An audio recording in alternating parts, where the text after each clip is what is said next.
sepenuhnya. Tuhan Yesus juga, lepaskanlah kami daripada yang jahat, jauhkanlah kami daripada pencobaan, karena Engkaulah yang punya kerajaan, kuasa, kemuliaan sampai selama-lamanya. Amin.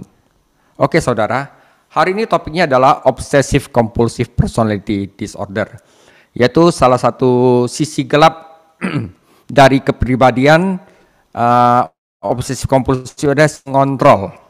Oke. Kita telah belajar bahwa karena ada dosa asal, manusia tidak ada satupun yang luput dari dosa, sehingga di dalam proses pengudusan kita masih membawa sisi gelap. Tidak ada orang yang tidak ada sisi gelap, semuanya akan kena tanpa terkecuali.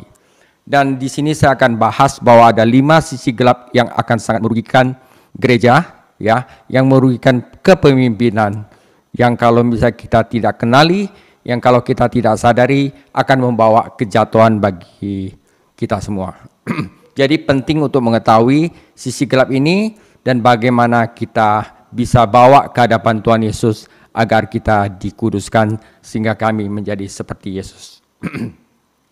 Jadi 5 sisi gelap ini adalah Obsessive Compulsive Personality Disorder, yaitu si pengontrol, Narcissistic Personality Disorder, si manipulatif, codependency, si pengemis cinta, Paranoid Personality Disorder, paranoid dan pasif agresif.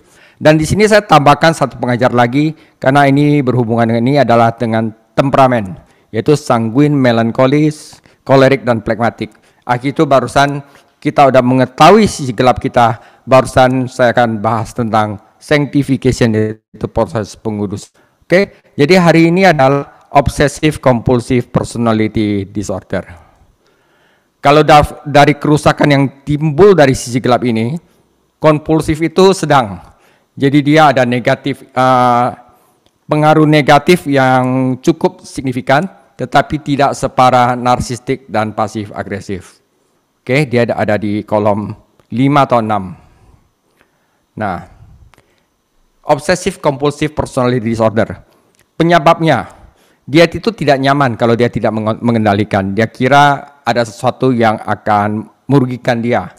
Mungkin karena rasa sakit dia akan masa lalu atau dinamika keluarga yang kurang baik, mungkin ya. Dan penyebabnya itu dia butuh akan persetujuan manusia. Oke? Dan yang ketiga ada satu kemarahan yang udah terpendam lama dan tak tersalurkan. Oke? Karena itu dia hanya bisa, nah, karena itu untuk pengontrolan itu timbullah suatu karakteristik harus perfeksionis, ya. Nah, dia sangat mementingkan kontrol, kadang-kadang dia gila kerja. Jadi bukan Tuhan Yesus jadi Tuhan dia, tapi kerja jadi Tuhannya dia, saudara. Seperti ini.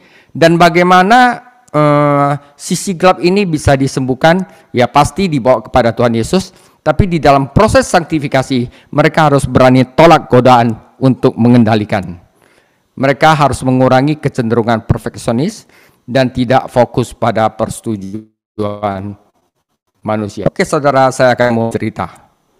Ya, saudara, pengajaran sebelumnya membahas tentang sisi gelap, yaitu bayangan yang tersembunyi yang berasal dari luka yang belum terselesaikan.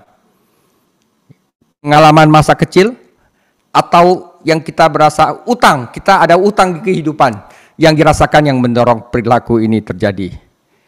Saudara, sisi gelap ini seringkali berasal dari dinamika keluarga, mungkin suatu keluarga yang terlalu ketat atau yang terlalu tidak ada perhatian atau yang terlalu memaksakan sesuatu yang sangat keras kepada anak-anaknya, itu pengaruh. Atau anak itu sengaja dimanjain sampai luar biasa, itu juga pengaruh.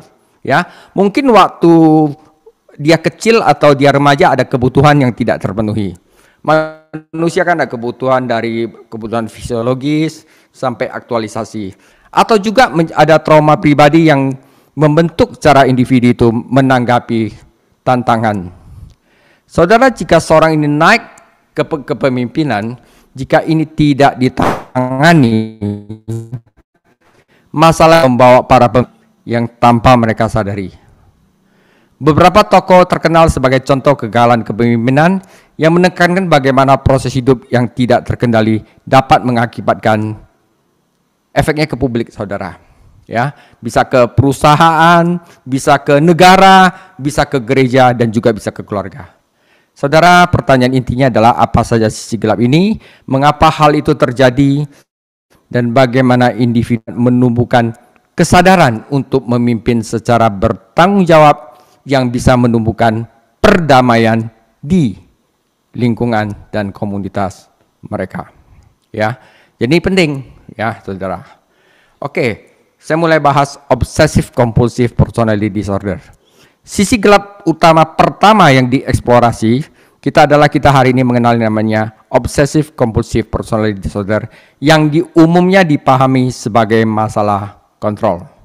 Kalau dia tidak ada kontrol, dia udah mulai nggak enak hidupnya, ya.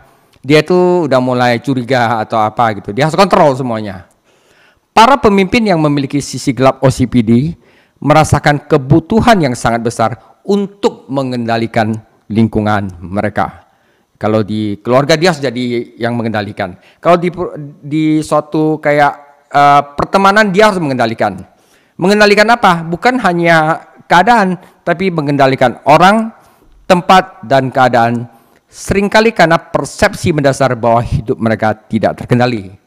Nah, kecenderungan ini dapat terwujud dengan cara yang merusak jika tidak dipahami dan dikelola dengan benar.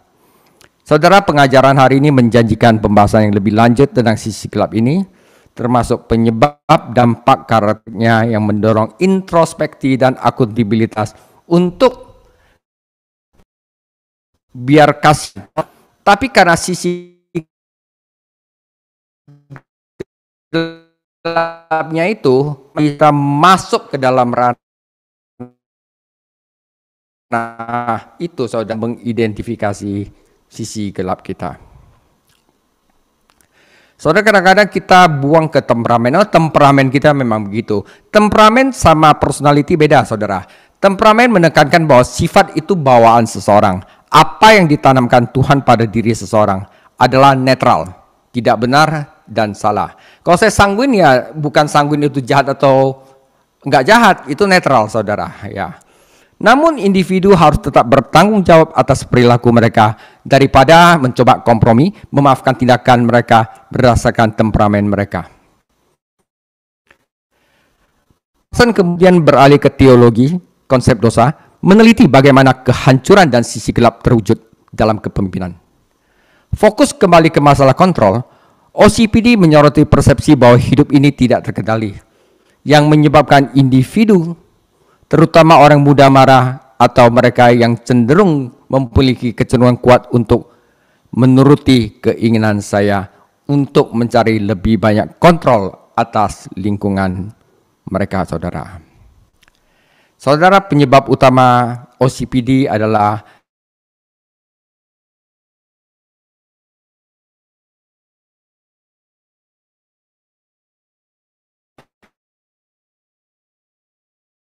dia butuh kontrol, dorongan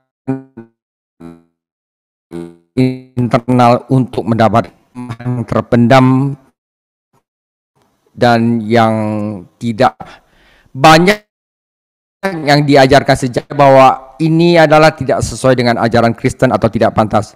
Namun, kemarahan yang tidak terselesaikan dapat muncul kembali dengan cara yang tidak sehat.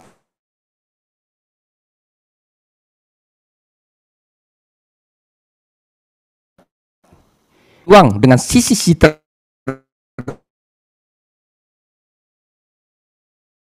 tertentu daripada yang lain. Dengan OCPD atau kontrol, masalah ini bisa lanjut. Dia sendiri nggak sadar bahwa dia itu begitu.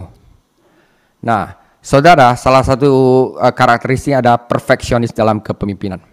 Dia pengennya the best, bagus. Karena itu dia menekan, dia punya the best, orang-orang ini the best. Jadi mereka memiliki penekanan kepada tim mereka. Ya, tetapi yang membedakan antara berbagai tipe keberadaan dengan OCPD adalah sementara individu yang lain menganut jalan yang benar, saudara, masih tanda ini kutip, berfokus pada peraturan, dan saudara, pemimpin yang berorientasi pada kontrol seringkali memiliki kepribadian yang pemarah atau mendominasi. Tetapi tujuannya itu bukan terpacu untuk Yesus Kristus, tetapi terpaku pada tujuan itu sendiri.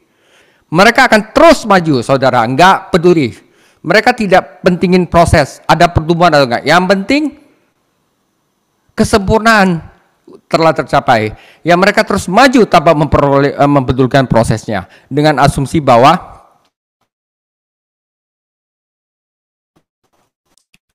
proses enggak tercapai.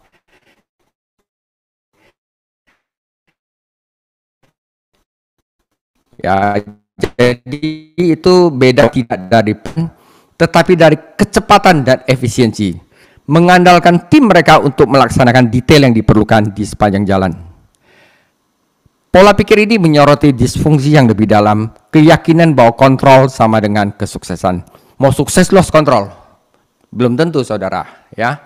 Namun tanpa memahami prosesnya atau mengakui bahwa ketidaksempurnaan,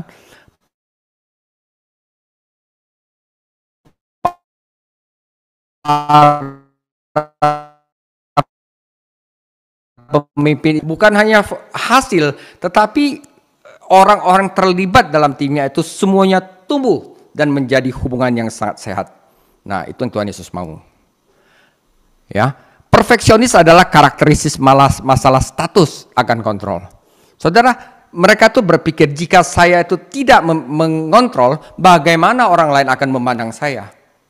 Ya, dosa udah memainkan trik palsu pada diri orang itu. Dan bagaimana reputasi saya, dan bagaimana orang lain akan memandang organisasi kita jika kita tidak memiliki kendali penuh atas apa yang kita lakukan dan apa kita katakan. Dan mengatur semua orang secara mendetail, ya katakanlah seperti itu. Padahal, saudara, yang sebaliknya yang benar, Tuhan Yesus mengajarkan kita harus memperdayakan umat-umatnya. Ya, Tuhan Yesus mengajarkan bahwa kita harus membimbing domba-domba Tuhan Yesus agar menjadi serupa dengan Yesus juga. Bukan dengan kontrol, tetapi dengan kasih.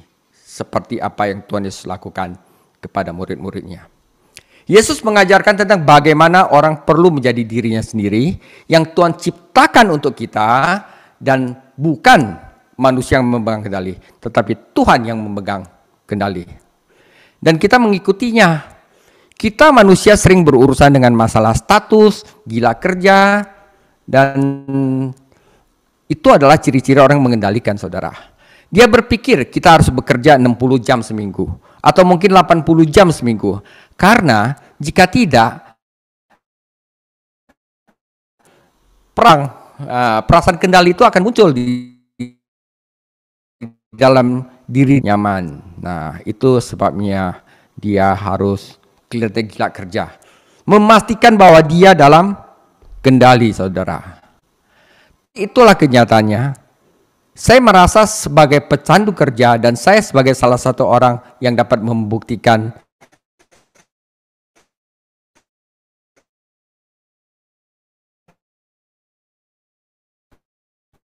kecanduan jalan saya. Kontrol bisa baik, bisa buruk. Karakteristik gila kerja, disitulah letak buruknya. Kenapa? Gila kerja bagus dong, dapat duit banyak. Saudara, itu adalah di mana pekerjaan sudah menjadi berhala. Pekerjaan yang mengendalikan saya, bukan saya diberdayakan oleh Tuhan untuk melakukan pekerjaannya. Jadi obsesi kompulsif untuk gila kerja menjadikan rutinitas. Kompulsif itu rutinitas, obsesi itulah keinginan untuk gila kerja menjadikan kompulsivitas yang bisa berbahaya. Sementara tantangan bagi pemimpin yang kompulsif, yang suka mengontrol, orang yang suka mengontrol itu yang pertama perlu menahan godaan untuk mengandalkan. Itu satu obatnya, itu pun harus ada Tuhan Yesus yang ikut campur tangan. Ya, saudara. Tetapi bagaimana jika orang itu keluar dari batasan seperti yang kita katakan, melakukan hal-hal yang tidak kita inginkan darinya, atau agar dia melakukan apa yang kita tidak inginkan darinya. Atau kita merasa jika sesuatu berada di luar kendali, apakah kita akan kehilangan status, gengsi, atau kita akan kehilangan organisasi? Saudara, ini adalah kebenarannya bahwa jika kita mulai untuk melepaskan kontrol kita, kenyataannya adalah kita tidak kehilangan status kita, baik organisasi kita, karena Tuhan Yesus yang memegang kendali. Tuhan Yesus berkata, barang siapa yang mengorbankan jiwanya, dia akan mendapatkannya. Tetapi barang siapa yang menjaga jiwanya, dia akan kehilangannya. Jika Tuhan yang memegang kendali, semuanya akan baik-baik saja. Tuhan akan menuntun kita melewati tantangan, semuanya akan baik-baik saja. Ini adalah masalah iman yang harus Anda percaya, saudara. Selain itu, kecenderungan perfeksionis haruslah benar dan haruslah sempurna. Setelah kita menyelesaikan semuanya dan menolak pada fokus atau status dan persetujuan, melainkan di sini ada dua kata yang saya perlu katakan adalah transaksional dan transformasional. Jadi saat kita berfokus pada status dan persetujuan, kita perlu berkata, oke, Tuhan telah memberiku karunia, Tuhan telah memberiku tujuan.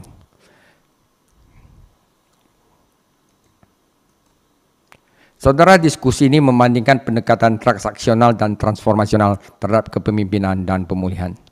Saudara, kepemimpinan transaksional itu adalah kepemimpinan transaksi. Gua ada duit, bayar lu untuk melakukan apa yang aku lakukan, lu akan bayar sama aku. Tapi kalau saat saya tidak bisa bayar kamu untuk melakukan apa yang saya maukan, maka kamu akan hilang. Itu adalah transaksional. Jadi kepemimpinan transaksional berfokus pada kontrol, menyelesaikan tugas melalui pertukaran langsung, membayar layanan untuk mencapai tujuan. Nah, contoh kepemimpinan transaksional adalah Musa. Saat dia membawa orang Israel keluar dari Mesir, ya. Waktu dia bisa membawa, Musa, kamu adalah pemimpin yang baik. Waktu kelaparan, Musa, lebih baik saya tinggal di Mesir, di sana masih ada babi panggang, di sana masih ada ayam. Tetapi di sini kamu bawa saya kepada kelaparan, kamu bukan pemimpin. Ya, Musa berdoa sama Tuhan, datang mana? Wah, Musa jadi pemimpin. Jadi apa? Jadi ada transaksi, ada hal yang dapat menguntungkan orang, ya dia pemimpin. Kalau nggak ada, tidak, saudara. Sebaliknya, kepemimpinan transformasional beda dari kepemimpinan transaksional belaka. Transformasional menekankan peran Tuhan dalam membentuk individu melalui panggilan mereka. Ada yang jadi guru, ada yang jadi penasehat, ada yang jadi WL singer, ada yang jadi mungkin di sekuler, ya, baik melalui pelayanan maupun industri. Pendekatan transformasional mengakui bahwa Tuhan bekerja melalui orang-orang untuk membawa pertumbuhan dan perubahan. Musa adalah transaksional. Contoh kepemimpinan transformasional adalah Yosua. Saat Musa mati, bukan mati ya, jasadnya sudah tidak diketemukan, maka Yosua mulai memimpin bangsa Israel. Beda sama apa yang dikatakan kepada Musa, dia berkata kepada Yosua, Yosua, kamu kemana, saya akan ikut kemana. Jadi udah nggak masalah menguntungkan. Kita jadi pemimpin harus jadi kepemimpinan seperti itu, ya. Ya. Kenapa orang Israel bisa mengakui Yosua sebagai pemimpin dia sampai dia berkata, kemanapun engkau pergi, aku ikut. Karena dalam 40 tahun dia lihat bagaimana Yosua taat kepada Musa. Ya. Ini menjelaskan bagaimana pemuritan membutuhkan penerimaan individu. Sebagaimana orang yang jadi mentor melihat diri mereka sendiri, membantu orang lain menetapkan tujuan yang realistis, merangkul identitas mereka, dan bergerak menuju kesehatan, stabilitas, dan akuntabilitas. Integritas, itu penting, saudara, ya. Saudara, pemulihan bukan hanya tentang harapan masyarakat, tetapi tentang individu yang belajar untuk menjadi berdamai atau merasa nyaman dengan diri mereka sendiri. Kita mengetahui bahwa bagaimana banyak orang yang berjuang dengan masalah gila kerja, kontrol, itu sebenarnya merasa terjebak dalam psikologi mereka karena trauma keluarga. Mungkin dia pernah dilecehkan, pernah pelecehan, atau kekacauan emosional dan psikologis yang lebih luas. Saat mereka mengalami ini, mereka kehilangan kontrol. Apa yang mereka tidak mau lakukan dipaksakan terhadap mereka. Akhirnya hilangnya kontrol ini terwujud dalam cara yang merusak, yaitu melalui upaya yang tidak sehat untuk menunjukkan dominasi lagi atas keadaan. Kita harus sadar dan menggarisbawahi bahwa pemulihan dan penyembuhan sejati tidak datang dari keinginan untuk kontrol atau mengendalikan. Tetapi saudara, ini penting, tetapi dari penyerahan diri kepada kuasa transformatif Tuhan Yesus. Kita harus belajar bagaimana iman membantunya mengembalikan rasa kendali yang lebih sehat, yang berakar pada kepercayaan spiritual daripada dia lakukan dengan perilaku obsesif kompulsif. Saudara, saya ingin perspektif ini Anda melihat diri Anda sebagai pemenang, bukan budak. Menolak untuk memberikan trauma masa lalu kekuatan abadi atas hidup Anda. Bagaimana untuk membentuk identitas yang benar di dalam Yesus Kristus? Saudara, ini juga penting. Ingat, saudara, iman Anda kepada Yesus Kristus yang akan membentuk identitas ini. Karena otoritas tertingginya, yaitu Alkitab, harus diutamakan daripada apapun yang membentuk Anda dari masa lalu. Anda telah memperoleh kekuatan dari kebenaran Alkitab bahwa kita lebih dari sekedar pemenang melalui Dia. Namun Anda telah menyadari bahwa penyembuhan sejati tidak datang dari menghilangkan rasa sakit masa lalu, tetapi dari merangkul kekuatan transformatif dari iman dan penerimaan diri sendiri di dalam Yesus Kristus. Saudara, saya akan sedikit bongkar rahasia kecil dari OCPD. Ya, saudara, orang yang suka mengontrol seringkali menunjukkan perilaku yang memaksa, manipulatif, dan kritis, sehingga sulit diajak berinteraksi. Namun saudara, the little secret, rahasia kecil yang tidak diketahui tentang orang yang suka mengontrol adalah bahwa di balik sikap mereka yang sombong itu, mereka sebenarnya sangat tidak aman. Meskipun mereka menunjukkan rasa percaya diri dan otoritas dalam komunikasi terbuka mereka, perilaku terselubung mereka menunjukkan kebutuhan yang mendesak atas kepastian dan stabilitas yang seringkali membebani keamanan emosional mereka dengan orang-orang di sekitar mereka. Dinamika ini dapat melelahkan karena orang yang suka mengontrol dapat menindas atau melemahkan orang lain hingga mereka menyerah, yang menyebabkan mereka dapat dikendalikan, yang menyebabkan mereka terdampak merasa kehilangan identitas dan otonomi mereka. Jadi mari kita kejar, tetapi dalam batas-batasannya, dalam rencananya, dan dalam keinginannya. Saat kita membaca Alkitab dan mulai dengan doa, juga melihat bagaimana Tuhan telah membentuk kita seperti yang telah kita bicarakan, dan kita juga melihat tujuan-tujuan yang Dia ungkapkan kepada kita dalam panggilan kita pribadi, pekerjaan kita, juga dalam keluarga kita. Saudara, kita mulai harus perlu menolak untuk berfokus pada memberhalakan kerja untuk status. Saudara, Anda juga harus menolak untuk berfokus pada kebutuhan akan persetujuan manusia sepanjang waktu. Kenapa? Itu dua akan mengarah kepada sisi gelap lainnya yang telah kita bicarakan secara singkat, yaitu kodependensi. Ya, saudara. Kunci untuk mengatasi situasi ini adalah mengenali rasa tidak aman yang mendasarinya dan memastikan bahwa Anda tidak terjebak dalam keinginan untuk terus-menerus memenuhi kebutuhan emosional dengan mengorbankan kesejahteraan jiwa Anda sendiri.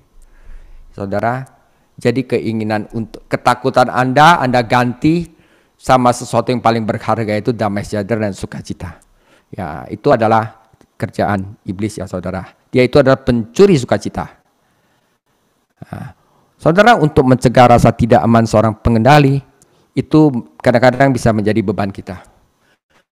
Kuncinya adalah untuk bertindak dengan kesadaran. Individu yang mengendalikan seringkali memiliki latar belakang yang membentuk perilaku itu.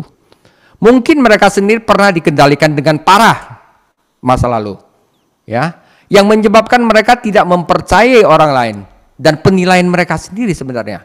Sikap mereka yang tegas dan keras kepala seringkali merupakan mekanisme pertahanan, coping mekanisme untuk mempertahankan rasa aman mereka. Ketika dihadapkan dengan perilaku mengendalikan, mereka menolak untuk memperlambat langkah, untuk mempertimbangkan perspektif lain, karena mengakui kalau bisa saya lakukan itu, ketidakpastian mengancam stabilitas mereka. Ini juga toksik, saudara. Jadi saudara, penting kita sebagai murid-murid Tuhan Yesus memahami dinamika itu dapat membantu Anda menghindari jatuh ke dalam siklus mereka dan mempertahankan otonomi sendiri dalam berinteraksi. Saudara, agar kita tidak terjebak dalam permainan seorang pengemudi, saudara hindari respon untuk balik kontrol, ya, jangan dilawan. Hindari keinginan untuk terlibat dalam pengendalian balik. Kenapa? Karena ketika Anda berdebat, membela diri atau melawan dengan tegas, hal itu hanya akan memicu sisi gelap mereka itu. Hal itu akan memicu keinginan mereka untuk mendominasi. Sebaliknya, nyatakanlah posisi Anda dengan tenang, sekali saja berkewajiban untuk meyakinkan mereka. Gak perlu debat, saudara, ya. Jika mereka terus-menerus dan pikir kaku, akui aja hak mereka atas perspektif mereka, yaitu kan cara pikir kamu, tanpa terlibat dalam perdebatan yang tidak berujung. Dengan melepaskan diri dari perebutan kekuasaan mereka yang memutus siklus yang menjadi andalan mereka, dan dengan saat itu Anda menjaga stabilan emosi. Untuk terlepas dari siklus kontrol, hindari godaan untuk pengendalian balik. Ya, berdebat atau membela diri hanya akan memperkuat kebutuhan mereka untuk mendominasi. Sebaliknya, tegaskan posisi Anda sekali saja tanpa mencoba memujuk mereka. Saudara, kayaknya ada itu. Saat berhadapan dengan orang yang suka mengontrol, tunjukkan keinginan untuk memahami mereka bisa menjadi strategi yang ampuh. Ya, kita punya suatu yang tulus gitu ya. Mereka bisa rasakan juga. Alih-alih melawan pendekatan mereka yang memaksa dengan perlawanan, mengakui rasa frustasi mereka dengan tenang dapat melucuti harapan mereka dan mencegah eskalasi yang tidak baik. Pendekatan ini memungkinkan mereka untuk mengekspresikan diri tanpa menyeret Anda dalam perjuangan defensif. Untuk emosional orang, saudara, ya, oke. Namun menunjukkan pengertian ini, ya, kita baik sama orang yang OCPD, tidak berarti kita menoleransi manipulasi mereka tanpa akhir. Karena itu perlu Anda menetapkan boundaries, batasan-batasan sangat penting. Jika batasan itu menjadi berulang dan berlebihan, mengakhiri percakapan dengan tegas atau memutus siklus Anda hubungan dengan mereka atau menolak berpartisipasi dalam perilaku mereka akan memperkuat otonomi Anda. Pada akhirnya untuk menjaga ketenangan dan pengendalian diri Anda sendiri, memastikan bahwa rasa tidak aman mereka tidak mendikte cara jawab kita, tidak mendikte respon emosional dan kesejahteraan Anda. Ya, saudara, jangan terjebak. Pengendali sering menutupi rasa tidak aman mereka yang mendalam dengan fokus keluar, yaitu mereka akan mulai menyalahkan orang lain atas ketidakstabilan emosi mereka. Perasaan saya begini, saya mau orang lain juga rasakan emosi saya. Mereka begitu, saudara, ya. Meskipun mereka jarang mengakui kekurangan mereka sendiri, rasa aman mereka sebagian besar bertanggung pada validasi eksternal, membuat menyadarinya, ya. Tapi ini beda sama kodependensi, ya. Saudara, pertanyaan utama untuk OCPD. Pertanyaan utama bagi pengendali untuk direnungkan adalah apakah perilaku pengendalian mereka berasal dari kebutuhan untuk menikahkan diri dengan mengorbankan orang lain. Seringkali desakan mereka untuk menjadi superioritas adalah mekanisme pertahanan untuk mengimbangi pengalaman masa lalu yang berupa kritik atau perasaan kurang. Jadi mereka dulu merasa kurang, Ya, ini adalah coping mekanisme mereka agar untuk mengimbangi pengalaman kurang. Bukannya dia putusi siklus ini, mengakui bahwa semua individu, termasuk kita semua yang ada di Zoom ini, adalah orang yang telah memiliki sisi gelap, tetapi variasi dari keadaan yang ringan sampai berat dapat membantu mereka mengembalikan interaksi yang lebih sehat dan seimbang. Pengendali sering menutupi rasa tidak aman mereka yang mendalam dengan menyalahkan orang lain. Meskipun mereka sebenarnya tidak mengakui itu, saudara. Perilaku mengendalikan mereka seringkali berasal dari kebutuhan untuk mengimbangi kritik masa lalu atau perasaan tidak mampu. Dengan mengakui bahwa semua individu memulai dengan orang yang setara, sama seperti semua orang berdosa, kecuali di sini ada yang ngaku tidak berdosa, ya itu beda ya.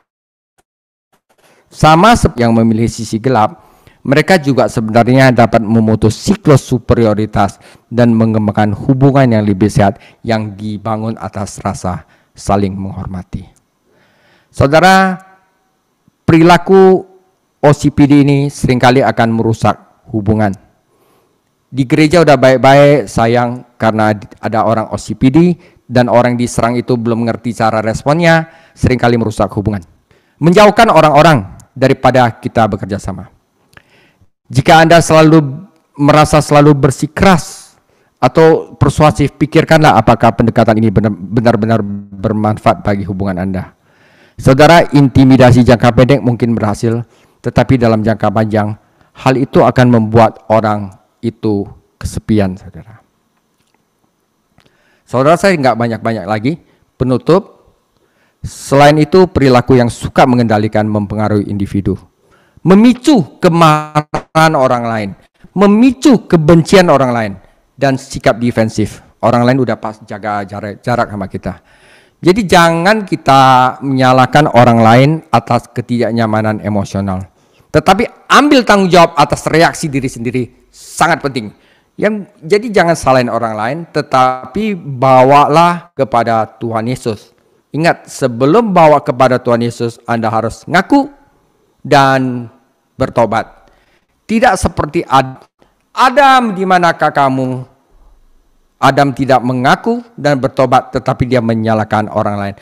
Perempuan yang kau tetapkan di sisikulah yang memberikan aku buah ini. Saudara, jika Anda mengaku, bertobat, dan membawanya ke dalam Tuhan Yesus, orang-orang di sekitar kita, apalagi di komunitas kita, akan merespon dengan rasa hormat. Dan ada keterbukaan